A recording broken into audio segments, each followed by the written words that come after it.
Alors attention, place à la malveillance. Un diss track, c'est quoi? Eh ben, il fut un temps, avant la création de Twitter, lorsque les rappeurs étaient en conflit, eh bien ils sortaient des sons en clashant autrui. Et ça pouvait prendre plusieurs formes en fonction du style de la personne, hein. Que ce soit des foutages de gueule, des petites piques discrètes, des révélations honteuses sur l'autre, ou bien alors de la pure violence. Prenons exemple sur ce dernier type qui est le plus populaire. Gucci Mane était en clash avec Young Jeezy pour des raisons financières relatant à 2005. Des tensions émergent et finissent par exploser après l'arrivée d'un tram. Gucci Mane tuera un ami de Jeezy lors d'une rixe. A partir de là, des menaces s'intensifient de part et d'autre, de morceau en morceau, jusqu'à arriver à la forme finale, le diss track. Fini les références, fini les sous-entendus, cette fois-ci on arrive à Truth de Gucci Mane, un morceau qui s'en prend directement de manière assumée à Jeezy.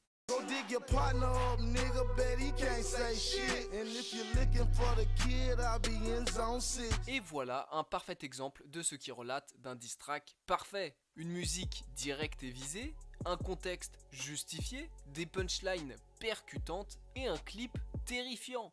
Truth de Gucci Mane est un des meilleurs diss tracks jamais créés. Alors pourquoi j'en ai parlé? Eh bien pour que vous compreniez parfaitement tout ce qui correspond à un diss track et plus précisément à un excellent diss track, mais surtout parce que j'ai oublié de le mettre dans mon top 10. Et en parlant de ce dernier, maintenant que vous avez toutes les clés, nous voici partis pour un top 10 des meilleurs diss tracks de l'histoire du rap. Et ça commence en 10e position avec...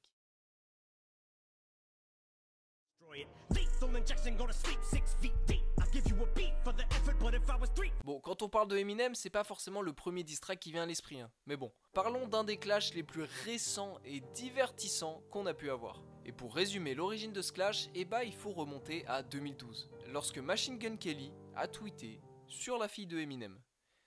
Ouais, il en faut peu. Bon, en vrai, elle avait 16 ans à l'époque, hein, donc bon, on va pas trop le plaindre non plus de ce qui va lui arriver. De ce petit incident se déroulera toute une succession de piques et de froideurs jusqu'au 3 septembre 2018, où Machine Gun Kelly lâchera la bombe Rap Devil.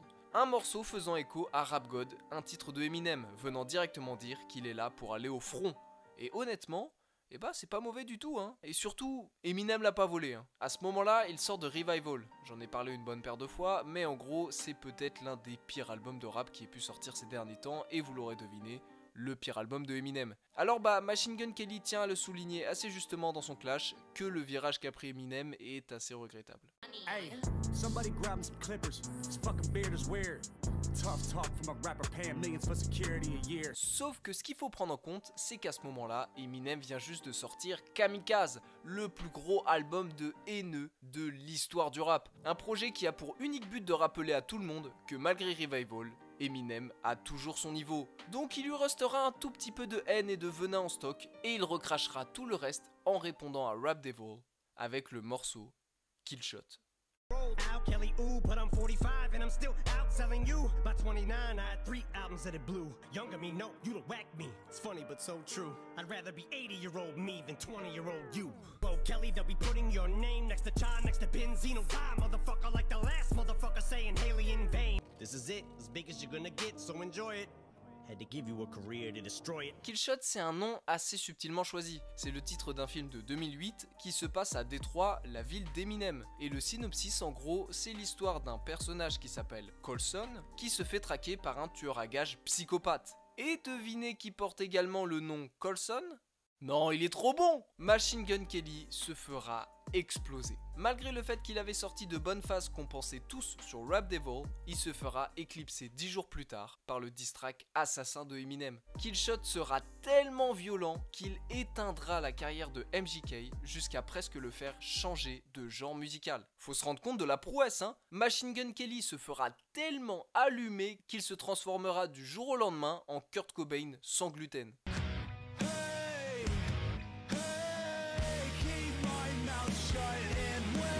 Le virage qu'il prendra sera énormément critiqué jusqu'à même faire l'exploit de sortir des catastrophes musicales comme on a rarement vu. Alors Killshot nous rappellera à tous que peu importe les directions qu'Eminem prend, il sera toujours là et restera l'un des hommes les plus dangereux au micro.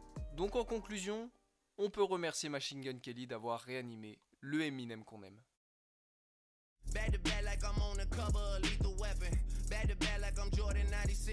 Alors, il faut que je vous parle de l'un des clashs les plus stupides qu'on a pu avoir dans le rap. Le beef Drake et Meek Mill a eu lieu à cause d'un quiproquo.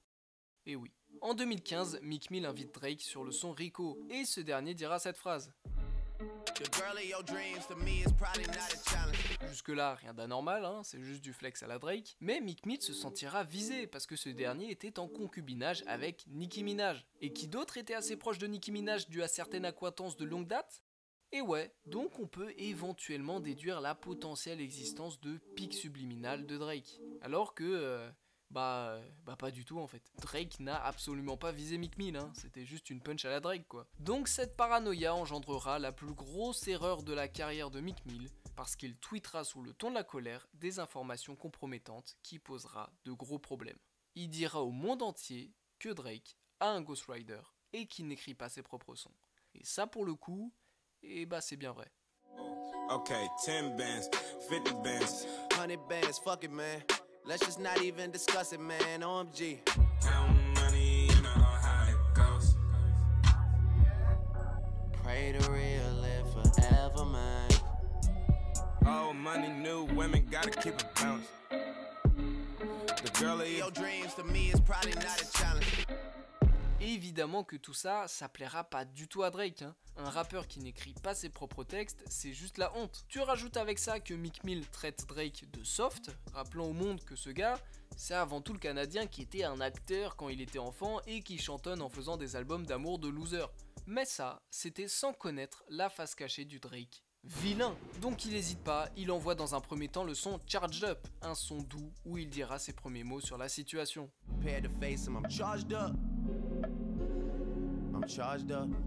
Alors bon, là je sais ce que vous pensez, et effectivement le son il est pas extraordinaire, hein. On ressentira une grande déception générale jusqu'à presque donner raison à Meek Mill, hein. Visiblement Drake, il est vraiment soft, hein. Il avait raison, mais ça, c'était sans compter l'action qui suivra, qu'on appelle dorénavant dans le jargon, un back-to-back.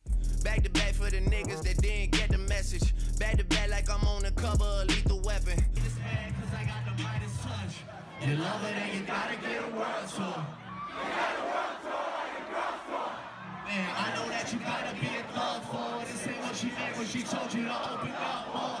Drake surenchérit en sortant le diss track qui allumera Meek Mill. Parce que oui, le grand message général c'est oui, je suis peut-être le chanteur fragile dont tu parles, hein, mais tu viens de te faire éteindre par ce même gars. C'est toi qui devrais avoir honte. C'est toi qui t'es fait éteindre par le chanteur fragile. Yeah. Trigger fingers turn to Twitter fingers. Yeah, you getting body by a singing nigga. À ce moment-là, le monde est unanime. Drake vient de pulvériser Meek Mill. Et ce sera à l'origine du début de la descente aux enfers de Meek Mill. Alors c'est pas l'unique raison, mais si on n'entend plus beaucoup parler de Meek Mill en ce moment, enfin, à part au niveau de... Enfin voilà quoi, c'est en grande partie à cause de Back to Back, un son qui ne laissera comme seule issue pour Meek Mill une réconciliation avec Drake. Donc pour conclure, cet événement nous rappellera à tous qu'il faut toujours se méfier des apparences.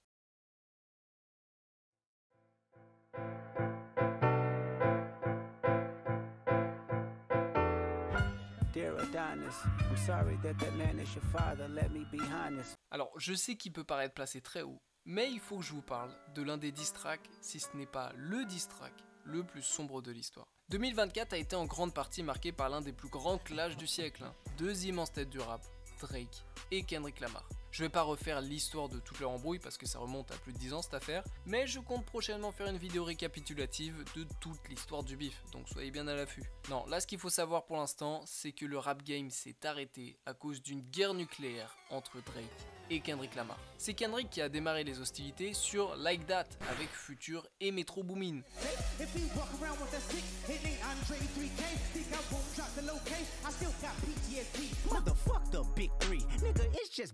Drake répondra très bien sur Push Ups qui fera mal comme il se doit.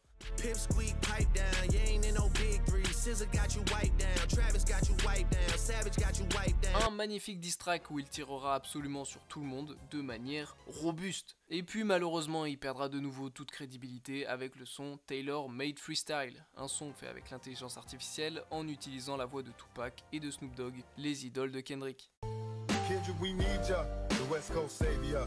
Ain't great in your name, it's some hip-hop history. Un son qui sera logiquement très déplu à la vie générale, donc supprimé par la suite. Kendrick sortira de son silence et répondra avec Euphoria, où il commencera à dire des vrais termes. Drake, je rigole pas moi, hein. Je te déteste, je prends pas ça à la rigolade. I hate the way that you walk, the way that you talk, I hate the way that you dress. Hate the way that you sneak this, right this right, don't be direct. Hate the bitches you fuck, they confuse themselves with real women.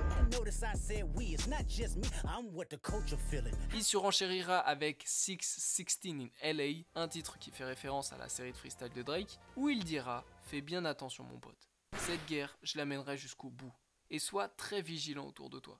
Il y a peut-être des taupes dans ton entourage. » Think, are you finally ready to play? Have you ever, let's see, have you ever thought that OVO is working for me? Après s'être fait malaxer 2 fois d'affilée, Drake décidera de passer la 3e. Ah, tu veux la guerre? Mais fallait me le dire. Eh ben on va commencer à mettre les gants. À partir de ce moment-là, les chamailleries cesseront pour faire place à un massacre. Drake débutera en disant les choses qui font vraiment mal. Il s'attaquera à la famille de Kendrick sur Family Matters. We coulda left the kids out of this, don't blame me. Your baby mama cash was always screaming, save me. I heard that one of them little kids might be day free.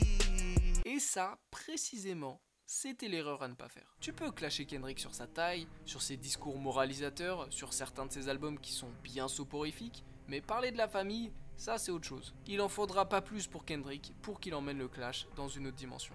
Seulement 20 minutes plus tard, oui, j'ai bien dit 20 minutes, Kendrick sortira Meet the Grams. Et plus précisément, le diss track le plus sombre de l'histoire du rap. You lied about your son, you lied about your daughter, huh? You lied about them other kids that's out there hoping that you cope. Fuck a rap battle, this a long life battle with yourself.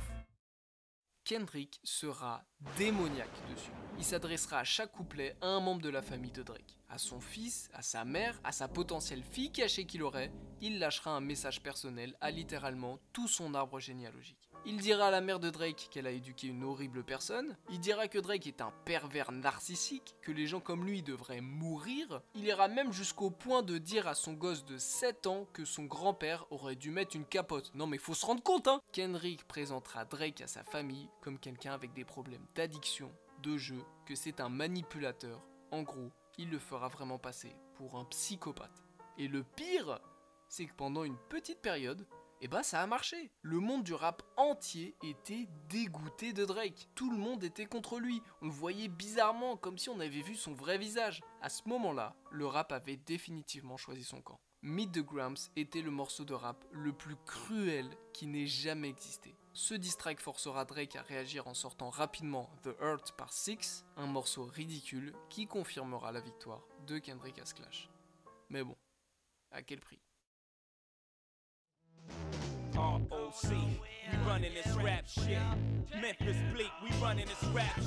9 mars 1997, le rap est en deuil en ayant perdu l'un des plus grands rappeurs de tous les temps, de Notorious Big. New York n'a plus de roi. Mais pendant que la ville est en pleurs, il y a 2 gars qui voient surtout cette occasion comme une couronne à prendre. Le prochain roi de New York, c'est soit Nas, soit Jay-Z. Bon, évidemment qu'en plus de cette rivalité, il y a plusieurs conflits internes qui remontent à plusieurs années déjà. Sauf que là, on est en 2001, et les hostilités commencent au Summer Jam Festival, où Jay-Z dévoilera au monde entier sur une prod majestueuse de Kanye West, un extrait de Takeover. Un morceau où il enverra une bombe. Par exemple, à ce moment-là, il éteindra Prodigy en diffusant des photos de lui quand il était enfant en ballerine.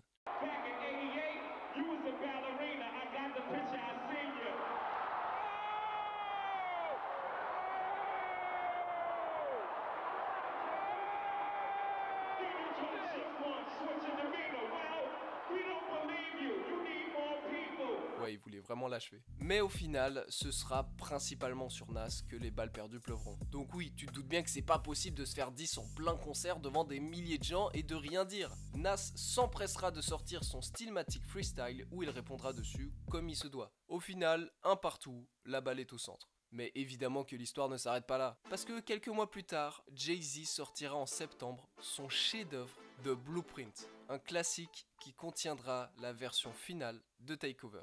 Et là, il a voulu finir le boulot.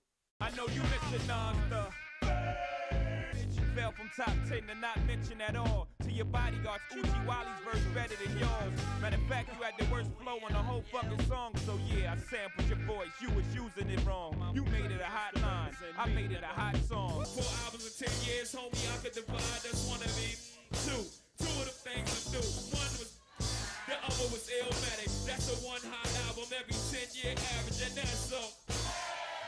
Dessus, il visera très juste en disant que Nas, il a plus trop le vent en poupe, hein, que la fame c'est plus d'actualité, et ça en grande partie à cause d'une succession d'albums décevants. Il dira très clairement que 4 albums en 10 ans, ça la fout un peu mal, hein. Dans les 4, t'en as 2 nuls, un moyen, et l'autre c'est Illmatic. Ça fait en moyenne un bon album tous les 10 ans. Ouais, Jay-Z il a utilisé ses meilleurs stats pour éteindre Nas, même si en vrai on va pas se le cacher, il a un peu abusé sur la médiocrité des albums. Tu rajoutes avec ça qu'il clôturera son couplet de manière très énigmatique en disant « Tu sais qui a fait tu sais quoi avec tu sais qui ». Spoiler alert, il a claqué la viande de la meuf de Nas. Donc après toutes ces bastos, Jay-Z a failli mettre un terme à la carrière de l'immense rappeur qu'est Nas. Mais bon, ne vous en faites pas, l'histoire ne s'arrêtera pas là. Mr. Buster, where you at? Can't scrap a lick, so I know you got your gap. Dre Day de Dr. Dre, c'est les prémices du diss track fun et dansant. Mais pour comprendre tout ce qui s'est passé, là pour le coup il va falloir remonter à longtemps en arrière. À la fin des années 80, Dr. Dre, Eazy-E, Ice Cube, MC Ren et DJ Yella forment NWA. Évidemment que c'est un groupe légendaire avec comme apogée le classique ultime Straight Outta Compton. Mais cependant, il y a des tensions internes qui émergent rapidement. Et ça pour une raison très originale qui revient vraiment assez rarement dans le rap, l'oseille. Résultat, Ice Cube il sent bien que Eazy-E et le manager Jerry Heller sont en train de douiller tout le groupe, et ça en répartissant très mal le pognon. Donc il prendra ses clics ainsi que ses claques et il se casse du groupe. Dr. Dre perçoit la vision de Ice Cube et finit aussi par partir du collectif après des négociations tumultueuses. Alors logiquement les tensions augmentent entre Eazy-E, Ice Cube et Dr. Dre, et ce dernier lancera un premier coup de briquet en sortant Dre Day, un diss track visant Eazy-E. Et tout ça sera accompagné d'un très joli clip où il se foutra gentiment de la gueule de Eazy-E avec un sosie franchement assez convaincant. Mais le petit point important à retenir de ce son, c'est que Dr. Dre, il viendra pas seul envoyer des bastos contre Eazy-E. Il se ramène avec un petit rappeur pas très connu à ce moment-là, un certain Snoop Dogg. Parce que oui, contrairement à ce qu'on pourrait croire, le but de ce diss track c'est pas de faire un 1v1 sanglant. Non, le but c'est de faire un son réunificateur où tout le monde danse sur un clash à l'encontre de Eazy-E. Et d'ailleurs, c'est pas pour rien que dans le titre, il y a littéralement entre parenthèses « And everybody celebrating ». Alors pour faire la traduction, en gros le titre c'est Eazy-E, le gros nulos, entre parenthèses, qui est chaud pour un petit chacou-chacou sur sa dépouille. Bow wow wow, yippee yo, yippee yay, doggy dogs in the motherfucking house. Yeah, Eazy-E, getting the big fat dick. You tryna check my homie, you best check yourself, cause when you diss Dre, you dish yourself. Motherfucker, yeah, nigga. Et attention là, il faut se rendre compte de la portée de cette punch. Parce que Eazy-E, il a tellement rien à donner de plus en dehors du groupe qu'il a juste tenté de proposer la continuité de ce qu'aurait pu être NWA, mais pour le coup tout seul. Donc en gros, si Eazy-E a quoi que ce soit à critiquer sur la musique de Dr. Dre, il se tire une balle dans le pied, parce que la musique de Eazy-E, c'est littéralement Dr. Dre qui l'a inventé. Et contextuellement, tu rajoutes que ce son sort dans la foulée de The Chronic, le tout premier album solo de Dr. Dre, et pour ceux qui connaissent pas, c'est en gros l'album de rap le plus solaire et dansant de l'histoire. What all the niggas saying?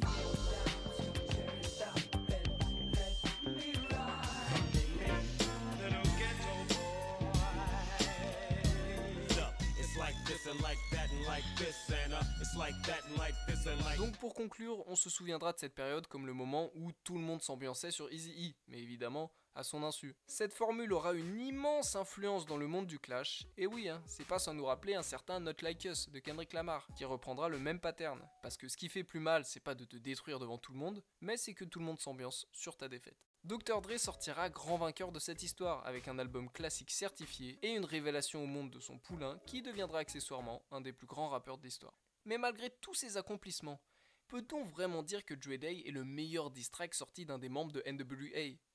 Non.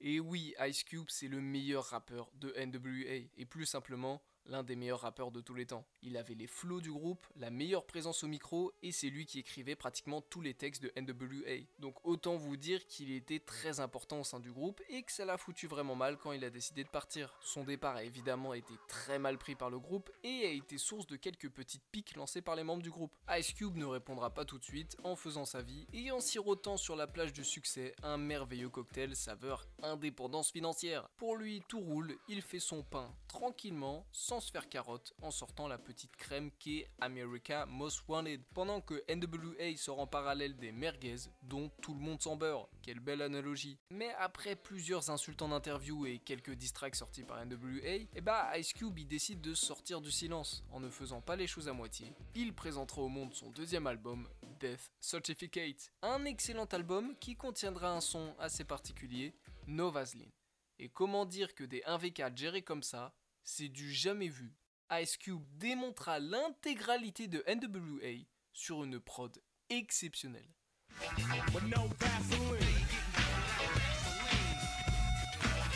Et alors, pourquoi le titre No Vaseline ? Eh bien, pour les auditeurs les plus innocents, la vaseline est une sorte de crème hydratante pouvant servir de lubrifiant.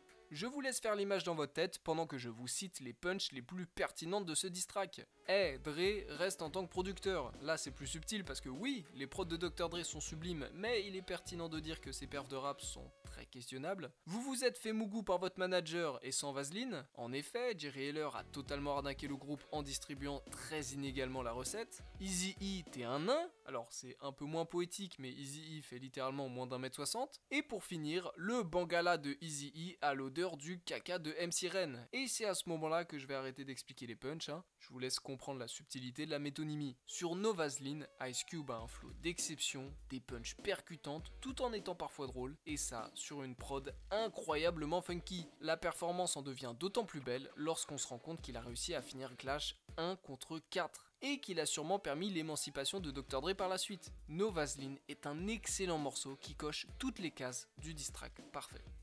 Mais est-ce qu'on peut dire que c'est le meilleur diss track de NWA ? Toujours pas.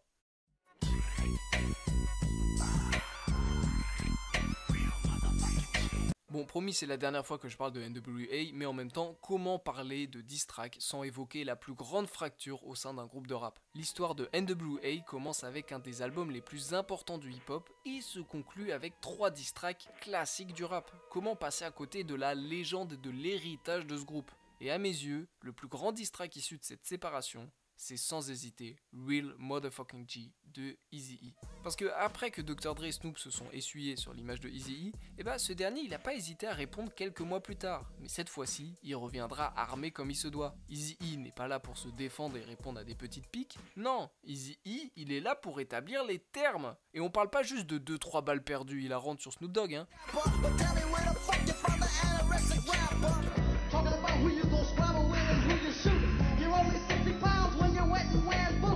Non, là, on parle de révélation. Il dévoilera au monde, accompagné d'un clip parfaitement adéquat, que oui, Dr Dre n'est pas un vrai gangster. C'est qu'un faux voyou qui fait la brute alors qu'il était danseur étoile auparavant, et ce genre de dossier est très subtilement montré dans le clip vidéo. On le voit avec du maquillage, des vêtements brillants et des poses qui contrastent énormément avec l'image de gangsta qu'il donne chez Death Row. Une image qu'il s'appropriait grâce à Eazy-E. Et d'ailleurs, il y a une punch qui résumera très bien la situation en disant « All of a sudden Dr. Dre is a G-Tang, but on his old album cover, he was a she-tang. » Désolé de l'accent, mais sinon le jeu de mots il marchait pas. En gros, Dr. Dre fait le gangster, mais à l'époque, il mettait du maquillage en tenue de danseuse étoile. Mais bon, quitte à parler de punch, autant évoquer la plus iconique du morceau.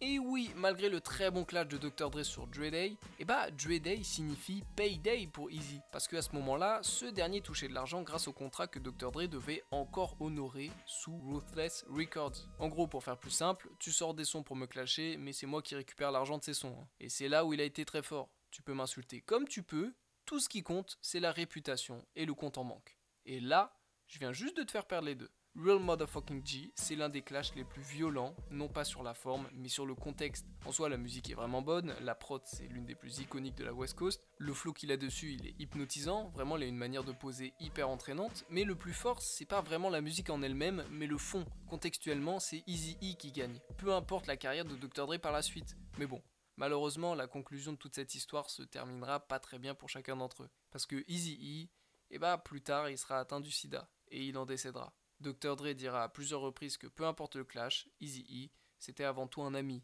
une amitié qui s'est fait avoir par les rouages de l'industrie de la musique, mais peu importe, à la fin de l'histoire, il lui manque beaucoup. Easy, I'm still with you. Fuck the beef, nigga, I miss you, and that's just being real with you. C'est une très belle morale pour une triste fin. Peu importe l'ampleur et la violence du morceau, Dr. Dre est très reconnaissant envers Eazy-E, et ça va dans les deux sens. Cependant, ça n'enlève pas que Real Motherfucking G est l'un des plus grands diss tracks de l'histoire du rap. Drug dealing aside, ghostwriting aside, let's have a heart-to-heart about your pride. Pusha T et Drake, c'est une très longue histoire et vous verrez que ce sera loin d'être la seule de ce classement. En effet, les hostilités durent depuis quelques années déjà, et ça à cause de prise de position d'un conflit entre Birdman et les Neptunes. Bon, si vous voulez vraiment tout savoir, voilà un résumé très rapide. Là, on est dans les années 2000. Les Neptunes, c'est un groupe avec Pharrell Williams et Chad Hugo et ils ont commencé à gagner en popularité en tant que producteurs. Pharrell, lui, il était très pote avec le groupe Clipse. Cette fois-ci, c'est un groupe de rap composé de Pusha T et de Malice. Et l'accointance venait surtout du fait qu'ils venaient tous de Virginie. Et de ces relations naîtra des collaborations sur les premiers albums de Clipse. Un peu plus tard, en 2002, les Neptunes ont commencé à taffer avec Birdman. C'est un rappeur de Nouvelle-Orléans qui pesait beaucoup dans le game à ce moment-là. Et il sortira le son What Happened to That Boy en featuring avec Clipse, produit par les Neptunes. Mais petit problème, Birdman a fait le rat et il a pas payé la prod des Neptunes. Et ça créera des tensions entre Birdman contre les Neptunes et Clipse, les deux derniers étant toujours potes. À ce moment-là aussi, Birdman met de la lumière sur Lil Wayne, venant lui aussi de Nouvelle-Orléans. Alors Clipse et Pharrell enverront des petites piques subliminales contre Lil Wayne et Birdman pendant plusieurs années. Les années passent une fois de plus et les tensions ne bougent pas entre Pusha T Pharrell et Lil Wayne Birdman, avec des petits clashs par-ci par-là. Sauf que cette fois-ci c'est au tour de Lil Wayne de mettre de la lumière sur quelqu'un et ce sera un jeune rookie qui fait pas mal de bruit, un certain Drake. Et oui, on y vient peu à peu. Drake étant un fan absolu de Lil Wayne, il commence à s'imbriquer lui-même dans le conflit. Il commencera à envoyer des petites piques à Pharrell et Pusha T et ce dernier d'ailleurs répondra à plusieurs reprises. Vient en parallèle une rivalité entre Kanye West et Drake, donc Kanye prendra logiquement parti du côté de Pusha T. Il lui sera très utile pour écrire le diss track envers Drake, The Story of Adidon. Voilà, c'est beaucoup plus clair, hein? Non? Bon ok, partez du principe que le sommet de ce clash arrive en 2016, lorsque Drake envoie des pics indirectement avec des sublis sur son morceau Two Birds, One Stone. Là-dessus, il accusera Pusha T de mentir sur son passé de dealer de drogue et de se créer une fausse image de bonhomme. 2 ans plus tard, en 2018, Pusha T relance les hostilités avec Infrared. Je sais pas comment on dit, allemand LV1. C'est un morceau issu de l'excellent Daytona dans lequel il critique encore Drake pour avoir recours à des ghostwriters et de ne pas écrire ses propres textes. Jusque-là, si vous avez bien suivi, c'est rien de nouveau. Donc Drake répondra à nouveau sur le morceau Duppy Freestyle dans lequel il diss Pusha T et Kanye West. Mais ce qu'il ne savait pas encore, c'est que le petit clash tout gentil rempli de punch subliminal allait se transformer en véritable tournant majeur dans la vie de Drake. Le 29 mai 2018, Pusha T sortira The Story of Adidon. Et là, on parle d'une extermination en place publique. Drug dealing aside, ghostwriting aside, let's have a heart-to-heart about your pride. You mentioned wedding ring like it's a bad thing. Your father walked away at 5, hell of a dad thing. Confused, always felt you weren't black enough. Afraid to grow it cause your fro wouldn't nap enough. The Story of Adidon changera le monde du clash. Elle aura une immense influence dans la méta du beef. Dorénavant, pour faire un bon diss track, il faut révéler en musique une information compromettante de l'ennemi. Et en l'occurrence, sur ce son, Pusha T déclarera au monde entier que Drake a un fils caché. A baby's involved, it's deeper than rap. We talking character, let me keep with the facts. You are hiding a child, let that boy come home. Et oui, le petit blondinet Adonis qu'on voit traîner depuis toujours avec Drake n'aurait sans doute jamais connu son père si Pusha T ne l'avait pas dénoncé. Il aura littéralement sauvé la vie de ce gosse tout en lavant Drake, montrant jusqu'au bout la lâcheté du type et c'est ça qui est fort. Parce que oui, pourquoi Drake n'aurait-il pas assumé Adonis ? Et bah parce que la maman du petit bonhomme c'est Sophie Brusso et je vous laisse vous renseigner sur l'ancienne profession de cette dame. Bon en vrai chacun son taf, y a pas de problème de ce côté là, mais dans le monde du rap, quand tu fais le Certified Lover Boy là, avec plein de belles dames à tes pieds et que tu te retrouves à avoir un enfant avec une... Ouais bon, on voit la chose d'un autre œil maintenant. Même sur la photo, on le voit bien qu'il est dépité. Au final, Drake n'aura jamais répondu. Il y aurait des rumeurs comme quoi un diss track a été enregistré et qui serait si violent que ça gâcherait la vie de Pusha T, mais on l'en aurait dissuadé de la sortie. Bon, vraie information ou pas, il sera écrit dans les livres d'histoire que le clash s'est arrêté à Story of Adidon, un morceau qui a failli détruire la vie de Drake, tout en sauvant celle de son fils. So I fucked your bitch, you fat motherfucker.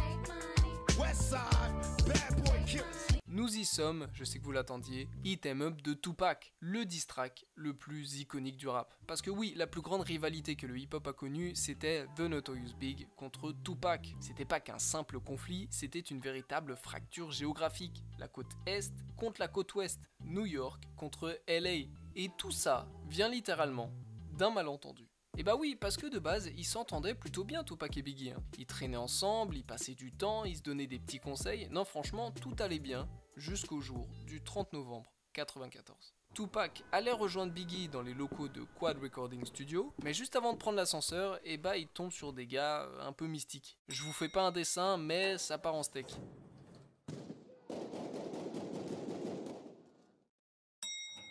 Résultat, Tupac est touché, il survivra, mais la première chose qui lui viendra à l'esprit n'est pas sa rémission, mais sa vengeance. Il est persuadé que ce rendez-vous était un piège orchestré par Biggie, et ses doutes, ils se renforceront lors de son séjour en prison, quand il se rendra compte que Biggie est au top du rap game, pendant que lui, il est derrière les barreaux. Le plan y paraissait très clair, Biggie voulait abattre Tupac pour prendre sa place du boss du rap, et il l'a fait pendant son incarcération. Tupac sortira de prison assez furax avec une seule idée en tête, abattre l'ennemi. Il commence par reprendre le trône en sortant le classique ultime, All Eyes on Me. Il resserre les tensions en lâchant des sous-entendus sur Biggie. Et enfin, il enfonce le clou. Il sort Hit 'em Up, le sommet du plus grand clash de l'histoire de la musique. Biggie, remember when I used to let you sleep on the couch and beg a bitch to let you sleep in the house? That was all about Versace. You copy my style. 5 shots couldn't drop me. Now I'm about to set the record straight. With my name still the dub that you love to hate. Motherfucker, I want anytime. Tupac recrachera toute sa rage la plus profonde sur la prod la plus californienne qu'on a pu entendre dans notre vie, envers le plus gros poids lourd du rap new-yorkais, sans mauvais jeu de mots. Biggie se fait éteindre et tout le monde danse sur la punchline la plus violente du son. First off, fuck your bitch in the clique you claim. Westside, when we ride, come equipped with game. You claim to be a player, but I fuck your wife. We bust on bad boy, niggas fuck for life. Et le pire du pire qui vient conclure cette immense histoire, c'est que Biggie n'y était pour rien. Il a complètement démenti avoir ramené des gars pour se charger d'évincer Tupac.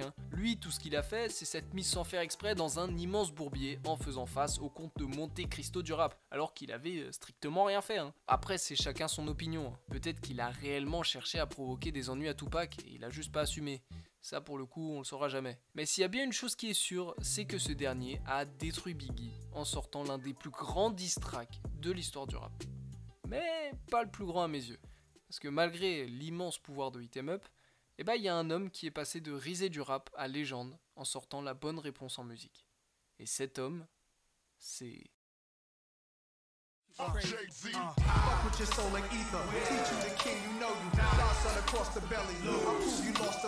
Et évidemment que le gagnant d'un des plus grands clashs de l'histoire du rap devait finir à la première position. Mais bon, j'ai très peu parlé du beef Nas contre Jay-Z lorsque j'ai évoqué le morceau Takeover. Et ça pour une raison très simple, si je détaillais l'histoire, tout le monde aurait su que Nas finirait vainqueur de ce clash. Mais pour ça, il faut revenir en arrière. Tout commence lorsque Jay-Z propose un feat avec Nas sur le morceau Dead President. Et Nas, il se pointera jamais au studio. Jay-Z, ça lui posera aucun problème parce qu'il fera avec les moyens du bord en samplant un morceau de Nas pour obtenir son refrain.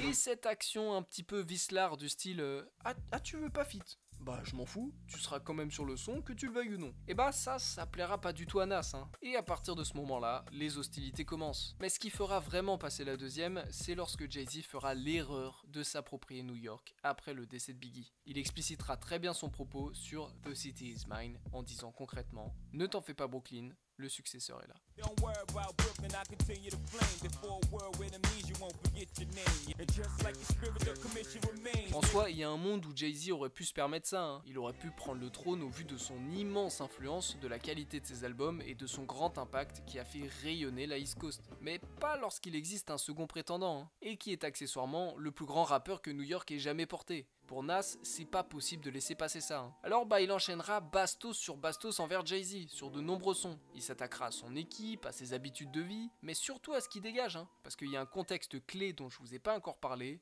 Globalement, ce qui se dit sur ces deux rappeurs dans la culture, c'est que Jay-Z fait du rap pour l'argent et Nas fait du rap pour l'art. Ils ont tous les deux une vision de vie diamétralement opposée, hein. Nas, c'est le jeune qui raconte sa vie de galère dans la rue, dans une teinte très poétique sur des chefs-d'œuvre comme Illmatic et It Was Written. Tandis que Jay-Z, c'est un véritable businessman, hein. Si le rap ça apportait rien, ça ferait longtemps qu'il aurait arrêté. Et ça se confirme en voyant ce qu'il est devenu aujourd'hui, hein. Un milliardaire qui n'a rien sorti depuis plus de 8 ans, puisqu'il est assez riche comme ça, et qui ne fait plus de concerts, sauf dans un cadre privé pour des ultra riches qui ne calculent même pas sa musique, hein. Et ça, pendant qu'il est dans la sauce avec P. Diddy, tandis qu'en parallèle, Nas continue à faire des tournées avec le Wu-Tang et à sortir de très bons albums. En gros, faites votre choix, l'art ou l'argent. Donc finalement, Nas devait gagner. Parce que si c'était un businessman à la tête de New York à défaut d'un rappeur passionné, peut-être que le rap aurait eu une autre gueule de nos jours. Donc après que Jay-Z ait finalement envoyé Takeover, Nas fera patienter 3 longs mois, 84 jours, avant de donner une réponse. Et faut se rendre compte à quel point c'est long, hein. Drake et Kendrick avaient que quelques semaines de silence et on se grattait les veines. Ici, on parle en mois. Mais vous en faites pas, l'attente fut justifiée.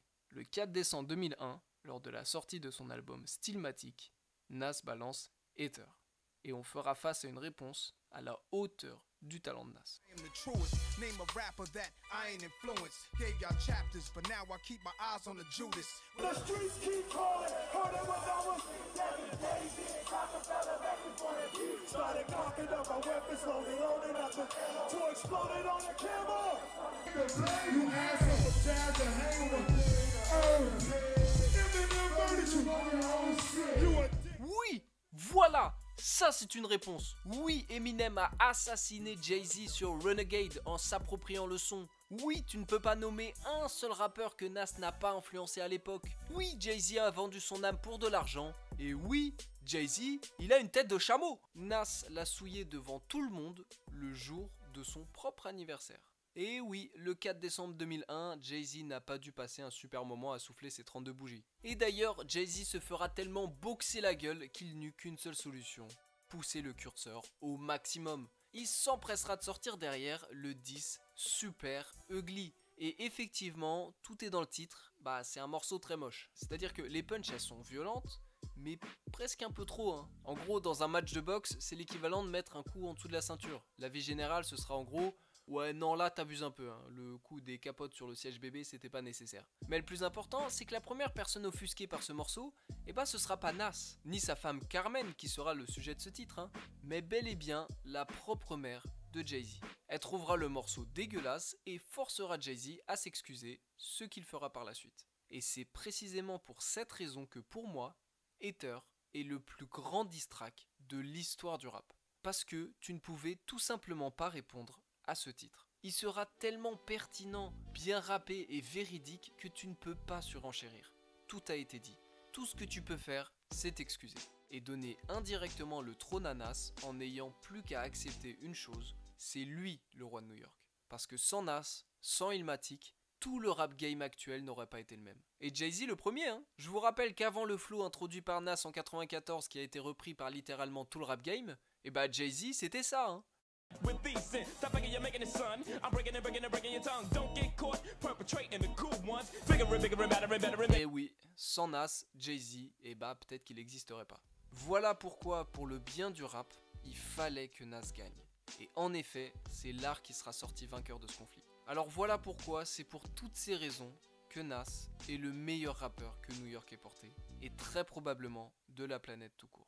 en plus d'avoir sorti le plus grand diss track de l'histoire du rap.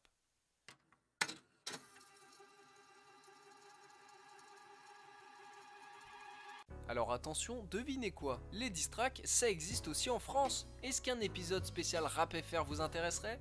N'hésitez pas à me le dire en commentaire. Et en attendant, bah merci à vous. Ouais, ajoutez-moi par pitié.